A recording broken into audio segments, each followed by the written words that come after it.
So this week we learned some things that's going to shed some light on some stuff here.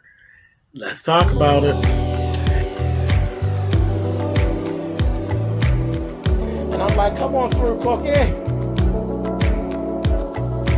I want to put my soapbox. That's basically it.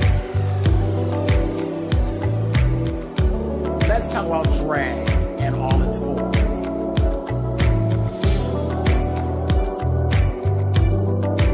What, Cookie?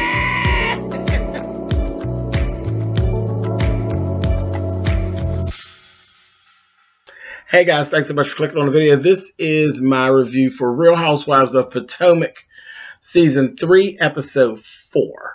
First things first, we, like I said, learned some things that is going to make some of the family dynamics make a little more sense. Let's start with Candace. Okay, so we go over Candace's house. She lives in a condo. Her and Chris are basically, Chris is cooking. They're calling for the mother to come down. Here it is at their condo. Her mother comes in there once a month, and she stays for about a week. She has a whole complete floor of her own in their condo. Reason being, she's half owner. Okay? She's half owner of this condo, and she comes and she stays a week. All of this, again, plays into her controlling ass behavior. Candace has made it very clear that she's not really on board with the fact that the bitch comes and stays a whole week. She didn't seem too happy about it.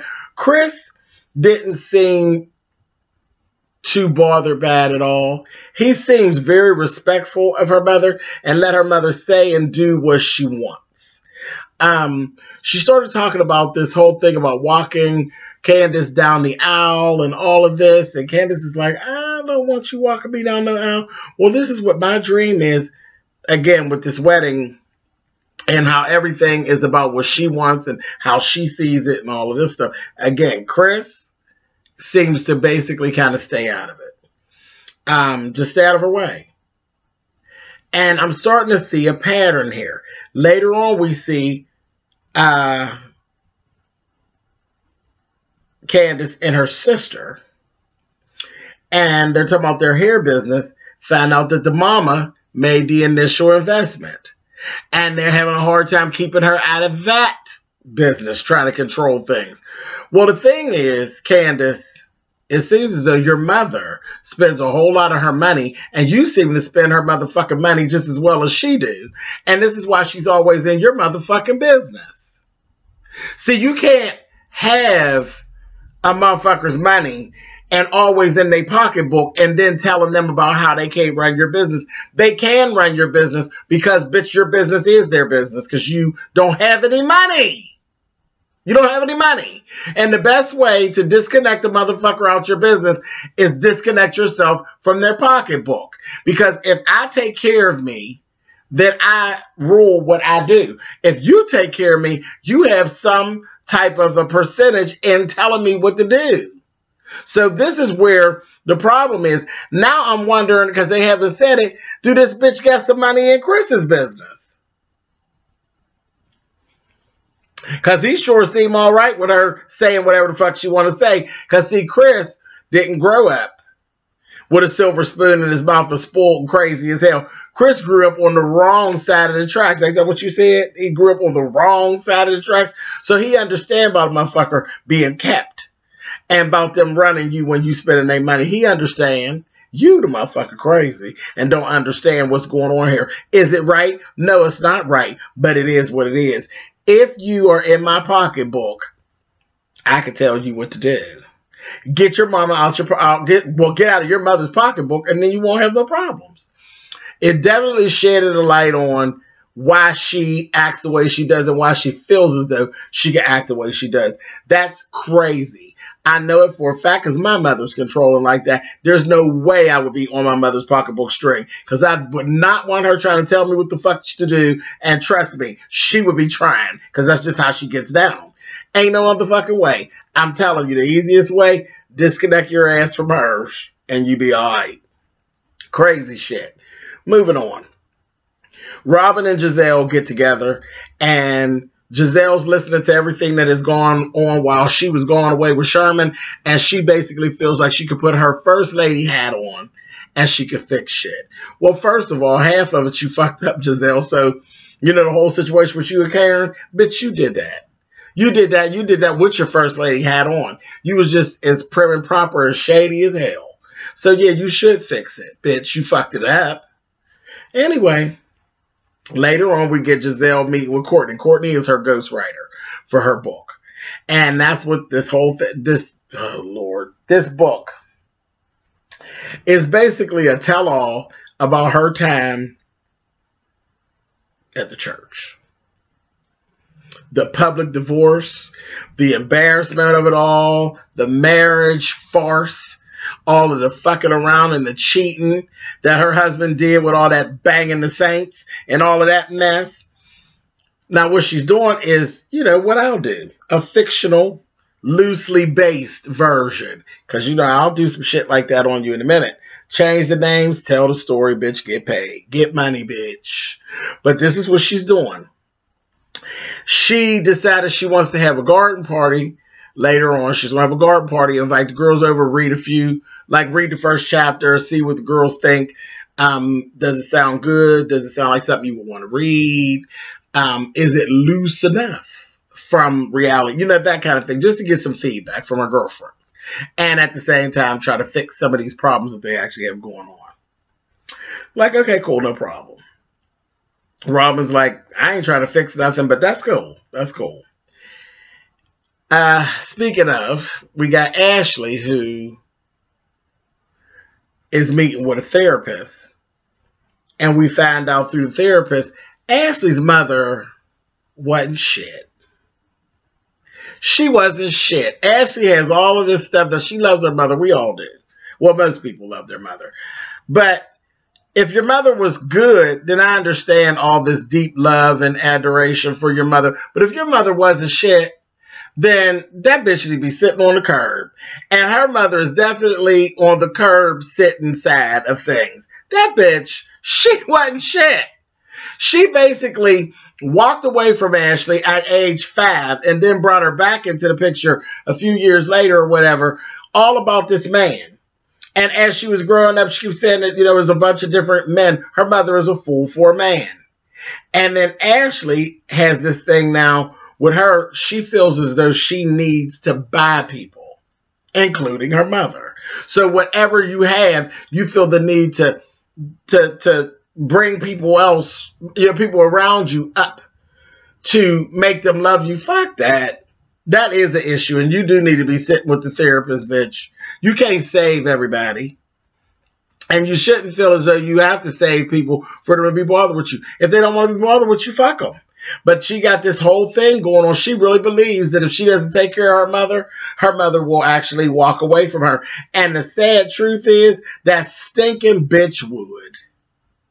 That stinking bitch would. From what I've seen of her mother, that rotten cocksucker would walk away from her. If she didn't do the things for her that she did, that bitch wouldn't even be bothered.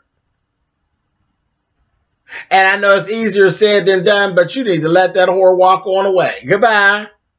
I'll be looking at the back of her fucking dirty heels. Bye, bitch. Because she ain't did shit for you. That was a mess. But anyway, that was interesting. So that shedded some light on that whole thing. So no, I don't feel sorry for the mother. I was already past the point of really feeling sorry for her anyway, because she's fucked up. She met with her mother later on in this episode and sat there, and the mother, they get to talking about the situation. Now, Michael done already told her, you go and you tell your mother that she is cut off. Flat out, period, point blank. Ain't no all that bouncing around and dancing around this bitch. The bitch is, Michael sees her for who she is. He's old. He's old. Ashley's young.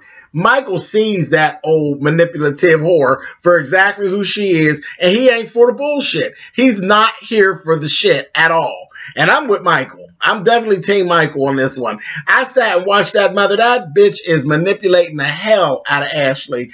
And Ashley is basically manipulating Michael with the bullshit. And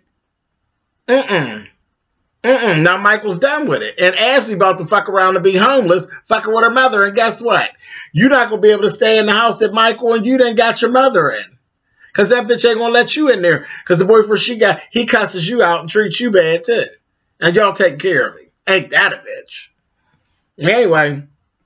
But I knew her mother was the shit when she said, tell Michael I said hi, even though.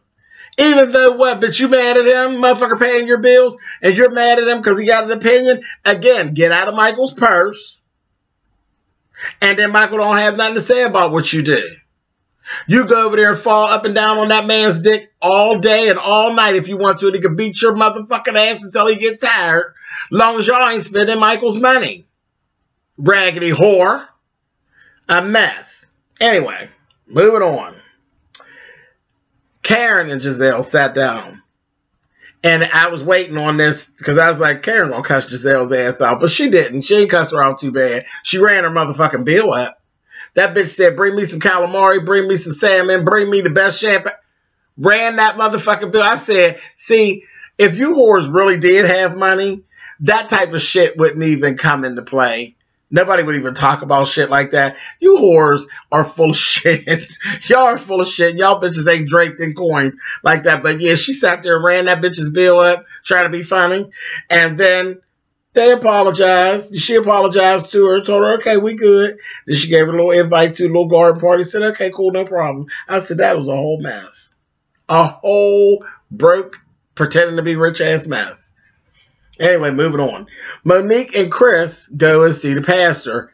And we found out that Monique actually had a miscarriage. Had no idea that she had actually suffered a miscarriage. I hadn't seen any of that in the blogs or anything like that. So that was interesting. Some of that did kind of lend to some of her attitude, some of it. But with Monique, I still can't really let you slide with the Robin stuff. You kind of shady. You do throw shade at Robin. Y'all do. Robin is in some stupid ass shit, but y'all be throwing a lot of shade at Robin. It is what it is. If she cuss y'all out, oh, well, you just fucking got cussed out. The fuck? Anyway, okay, so let's go to the party. We go to this party. Now, the attire is supposed to be church, like going to church. It's the ladies with the big hats type of a luncheon. Sharice's old ass was there, but whatever. Monique, why you show up there with your motherfucking stomach out, bitch? You go to church with your stomach out, or? She has a real cute black dress on, but it was sheer lace at the stomach. That's how you dress for church? Okay. Anyway, and then still throw a shade whenever Giselle was reading at him. And I know she's probably a little nervous and all that, but she's reading the chapter. She's going to say she got a ghost writer. She need to get her a ghost reader. Bitch can't read. I said, oh, shit. This shady as hell. I don't know why they do these confessionals and act like the other person that you talk about ain't never going to hear the shit that you're saying. That was rude as fuck. Funny, but rude. Anyway, so they end up going into it, and Giselle's calling herself trying to fix things. She starts up. That motherfucking Robin was not here for the shit. Do you hear me? Ashley got to trying to explain herself, but I really do care about Robin. That motherfucking Robin said, what is it, bitch? What is the problem you have with me? What have I ever done to you? That bitch said, I don't have a problem with your family. I have a problem with you. I said, I looked at Ashley, I said, is she crazy? Are you crazy? And they finally told her, like, Ashley, bitch, you're out of order. Nobody cares what you think about what Robin's issue is. Robin's not your mother. She's not your mother. Stop trying to save her. You can't even fucking save your mother, bitch. And then Monique had some bullshit to say, but Monique, that shit wasn't fly. It was landing on deaf ears too. Bitch, you did throw the shade. You threw the shade. Whoever is running your page, they put that fucked up shit about Robin, and Robin got pissed. And bitch, you wrong. It is what it is. Now stand in it. That's the same shit like how Nene would never admit that she said Portia should be fired. She said let go. Fired, let go. Bitch, it's the same thing. Child, go on with them semantics. That's some bullshit. But anyway, they called themselves squashing it, but you know they all lying. They lying, because if they squash all the beefs, then they wouldn't fucking be on next Sunday. They lying. Them bitches will be back at it next Sunday, and that's when I'll talk to y'all again when they get back to arguing. Later.